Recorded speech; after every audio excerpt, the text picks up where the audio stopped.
Hi, everybody. I'm Dr. Erin Ducat with Ducat Chiropractic and Sports Medicine in Bloomingdale. And today we're interviewing Lynne Steiner, who is one of the co-owners of CrossFit Roselle. So thank you for joining us, Lynne. Thanks for having me. Our first interview here of 2021. So can you tell us just a little bit about what CrossFit Roselle is all about? It's a group setting for more like a personal training perspective because you get a lot of one-on-one attention in a small group setting with people who are focused on helping you move better, move safely, move effectively. And you have the community environment as well. Awesome. So, what's different between something like CrossFit Roselle versus, traditional boot camp classes or maybe even doing, like some of these online exercise classes I can download on an app? The people, no question. Everyone is around you to support you and encourage you. And there are people here who I did not know when I started who came to the hospital when my babies were born. So that changes everything. That helps motivate you to get here. It helps keep you accountable. It helps push you when you're having nagging issues or like a slump and you're just not feeling it. That helps keep you on track and keep you focused. Awesome. And of course, this last year and then into this year, we've got a lot of, interesting things going on with coronavirus and COVID. And obviously with people around, I realize that some people might get a little nervous with that. So what type of things are you guys doing to keep people safe while they're working out at CrossFit Roselle? We're cleaning extensively, but we're also keeping the doors open. We have these great big floor to ceiling garage doors. So those are open. They're always open at least a couple feet, if not more than that. We have the fans going, everyone's wearing masks. We have all sorts of new cleaning stations, which is great. Just stuff we probably should have been doing all along. Like stuff that's nice to know now, nice to see. Everything is being cleaned, deep cleaned regularly. But yeah, masks, doors open, fans on, and even still going outside. People were rowing outside the other day. It was 32 degrees. But hey, I guess you're getting, warm enough doing the rowing. Absolutely. You're working hard enough. You're plenty warm. There's a lot more ventilation and airflow than like in a traditional gym, like going to Lifetime or something like that. Absolutely. So how did you get into CrossFit and then also coaching and owning a CrossFit facility? I had actually never had a gym membership until I started here. I had never done anything. This was all completely brand new to me. I was a dancer and a cheerleader growing up, and this was a whole new ballgame. My husband started a month before me. He is also one of the owners. And then a girlfriend nagged me into joining with a Groupon, and that was 8+ years ago. Within a couple of years, I loved it right out of the gate, and then pretty quickly wanted to be coaching. And now I've been doing that for just over 5 years. And then the ownership opportunity came, which was amazing because this is the job I was made to do that I never knew I even wanted, and I love it. I want more of it. I want all of it. I want to be able to really run with it and embrace it. So it's great.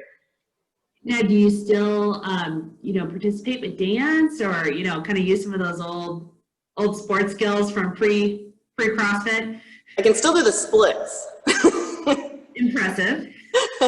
But then an occasional toe touch just for stupid human tricks, but that's about it. Okay. And as far as like starting a new exercise program, so it sounds like you got kind of sucked in with a Groupon and your husband kind of convinced you to try it out, and your girlfriend. Starting a new exercise program, a lot of people are doing that right now because not only is it January, but like people have been gaining tons of COVID weight, baking nonstop since last March. So they're like starting a new exercise program. Like, what's some advice that you would have, not only, being someone who started a new exercise program years ago, but then also being a CrossFit coach? Like, what type of advice would you give them on, preventing injury, be able to keep up with it, things like that?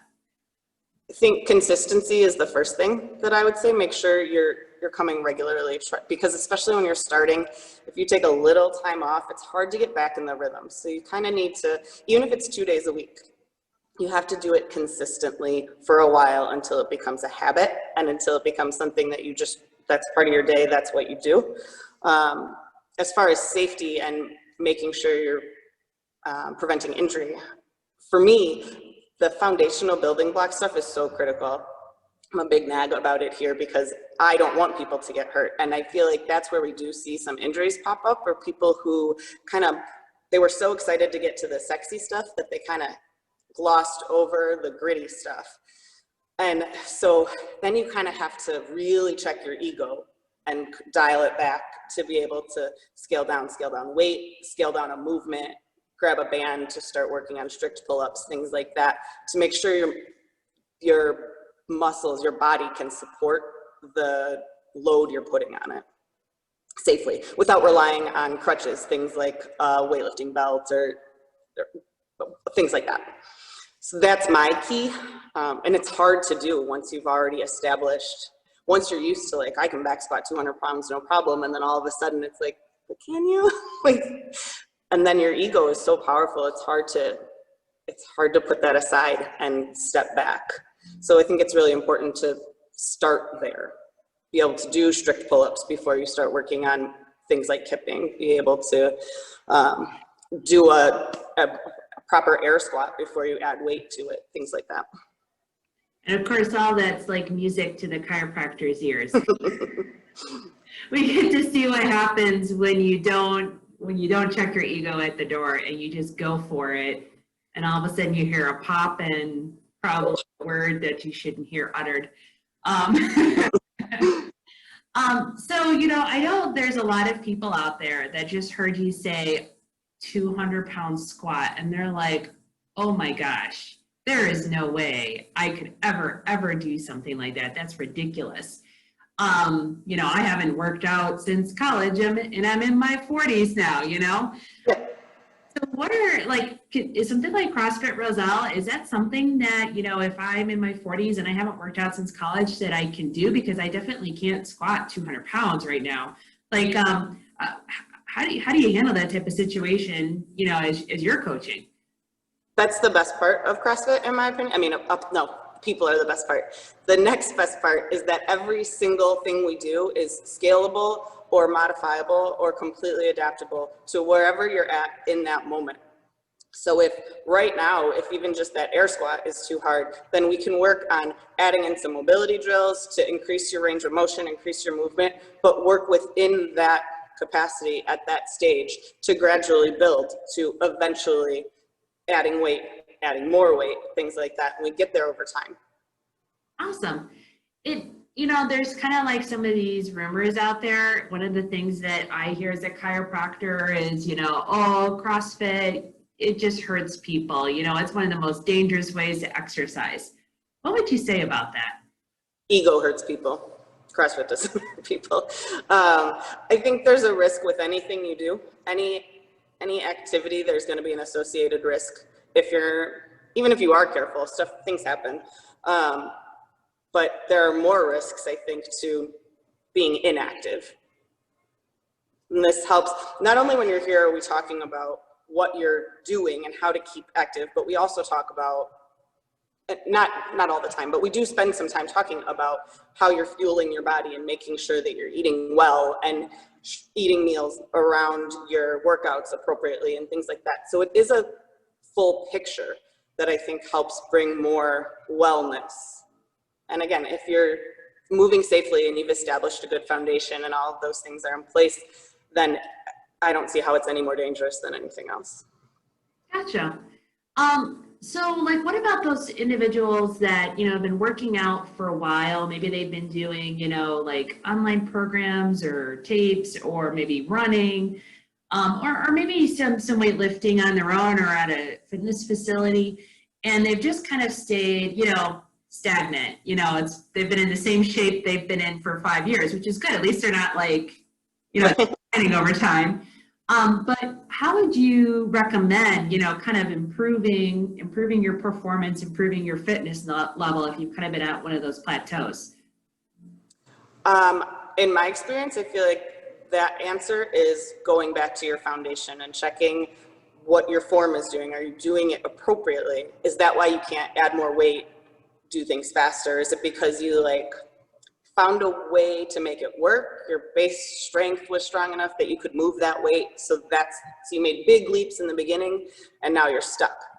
But are your feet maybe too wide? Are your hands a little too narrow? Things like that, where we can tweak what you're doing, tweak where your form is your people who are, this example came up this week, people doing pull-ups, kipping pull-ups, who can't transition that to a bar muscle up, but there's something not quite right in the timing of their kip, things like that, where you can tweak the technique and see improvement. So I know some of our viewers are like, what, kipping pull-ups? They probably heard of pull-ups. They're like, what's kipping? What's a muscle up? Just non-CrossFit, non-gymnastic types. A muscle up is when you're hanging under the bar, and then you pull yourself up and press up onto the bar to be in with your arms extended above the bar. Okay, kind of like you're going to press yourself out of like a swimming pool or something like that. Yeah. Just trying to translate it into us regular folks terminology. Yeah. What's kipping versus strict pull-ups? Kipping is making rather than just the pull to get your chin over the bar, now you're adding a component where you swing a bit and get a big assist from your hips to help boost you up over the bar. So it makes it more toward a cardio movement than a strength movement. So it has its place. I know there's a lot of debate about kipping versus strict pull-ups, but when you're working to build strength, strict pull-ups are great. Once you have that baseline strength and you can make it a little faster, then I think that has its place as well. So for injury prevention's sake, it's better to be really good with those strict pull-ups first before you even try to add that swing and that kipping in. Absolutely. Awesome. Well, I also know that you're a proud mother of 2 preschoolers, and you work with a lot of women at CrossFit in the classes that you teach. So what are some kind of like words of wisdom for women that maybe are, maybe their baby's now a year old and they're like, okay, it's time to start getting back in shape, or maybe their baby is 15 years old and they've never gotten back into shape. Like, what's some words of wisdom you have for those women? Almost anyone, I automatically tell them that they should come see you and Thank you. get that assessed. I think there are a lot of women whose kids are 12, 15, who have never gotten their diaphragm working again, gotten their abs, I don't want to say back, you know what I mean, gotten that separation assessed and done the work to see if they can correct that again. So that's usually my first thing when we have somebody new. And beyond that, I think it's that ego thing again, is making sure that that part is put aside, because I made those mistakes. I came in too hot. All of a sudden I couldn't put my kid in his crib. I couldn't bend that way to put my kid in his crib. And then I had to come and see you because I went way past where I should have been in that stage of postpartum and paid for it. And now since then, it's an ego check. There are still things, my youngest is 3.5, and there are still things that I don't do because the risk is not worth the reward, because I'm still rebuilding. Yeah, my baby is now, 7.25 years old, almost 7.5 years old, and there's still rebuilding going on. It's definitely a marathon, not a sprint. And then as far as, postpartum, or maybe even coming back from like a surgery or an extended time off from working out, I imagine you probably see as a coach kind of some of the similar muscle patterns in those individuals as they're trying to exercise. So it sounds like sometimes people kind of power through things that they shouldn't, and they almost have too much, I don't want to say too much ability, but they kind of just grin and bear it and push through it when they're really taxing their bodies. So like, how do you know if you're doing that or not? I think Because then it would be like a weenie and not like do my workout, right? I'm supposed to be working hard. Yeah, it's hard to navigate the line between something that's challenging and something that's painful. I think that's really critical, is to know the difference in that. I modify a lot, and I am still very sore. I am still working very hard. I think a lot of it comes back to ego again, making sure you can put that aside and figure out what's best. How do I get my best workout today, tomorrow, for the next day, to be able to continue moving well and feeling well, to be able to maintain that consistency we talked about. Yeah, I think in my practice, I see that a lot with my patients when they're coming back from an injury or postpartum or with diastasis or ab separation, is that it's really helpful to have that coach, that external person who can have eyes on you and see things that you can't see, to let you know when you're working right on that edge of your ability or when you're kind of popping over it. And then what to do about it. Like, I know there was a long time that I had a lot of difficulty with squats, and my back would fold forward a lot, and I knew that was wrong. I had a lot of training, and I knew, mechanically that was the wrong way to do it. And I had tried like every drill that I knew to straighten it out. And it took another sports chiropractor to analyze me. And they're like, Erin, it's right here. And then once we fixed that and I did the drills that they told me to do, all of a sudden I'm like, oh, this is much easier.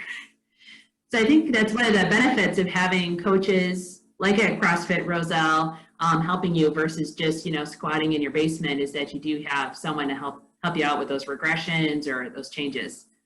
And I think it helps too, because it's not just the coaching of what you're actually doing. It's helping coach from the mindset perspective too, and reminding people that this is frustrating. And it is frustrating to have to scale all the time, to have to modify all the time, to have to check your ego when you just really, really want to like beat that person next to you who's moving so fast or moving so much weight. That you have a coach who gets to say things like, remember where you are, remember why you're doing this, remember, keep all of those things in mind, because it's easy to get lost in the comparison and feel frustrated. Would you say that most people at CrossFit Roselle is it more like, you think they're there for more competition? Is that why people kind of are attracted to it? Or is it health and wellness? Like they want to be truly healthy and move well? Or is it, we really want to look better in our bikini this summer? Like, what would you say the crowd is like at CrossFit Roselle? I think a lot of that varies kind of class by class, actually. That's what I always tell when we have new people or free trials, that I always say some of the classes are more geared toward that competitiveness. One of the original owner, Jason, when he works out, that class is very competitive. And partly because he is competitive and he pushes differently. And other classes have more of a demographic that's more focused on just moving well, being healthy, long-term mobility kinds of goals. So it kind of varies. And then there are some of us who are a mix. I'm pretty fiercely competitive, but I also try really hard to keep in mind what my long-term goals are, and that I want to look better in my bikini for my husband if we ever get to travel again. Eventually, I'm convinced, eventually it's going to happen. Otherwise, we're just going to have to, drive to some secluded beach and I'll hike. I'll hike there. That's what I'm training for, to be able to hike to a beach. There you go. Well, if someone is interested in talking with you more about CrossFit Roselle, your approach to fitness, things like that, what's the best way to get a hold of you? My email is Lynne, Lynne, @CrossFitRoselle.com. I also manage all our social media, so Instagram messaging, Facebook messaging, all of that's an option. Okay, And you mentioned free trial. So if people want to come check it out, Yeah, they take advantage of that. yep. The CrossFit Roselle website has a tab for free trials and drop-ins. So we're not currently doing drop-ins because of COVID, but free trials we're still allowing. So you can book directly through the website. And typically I follow up with anyone who reserves a free trial ahead of time to make sure that they're comfortable, they know what they're doing, they know where to be and what to expect. Awesome. Well, thank you very much for your time. This has been really informative, and hope everything goes well for you guys as you continue into the new year. Thank you, you too.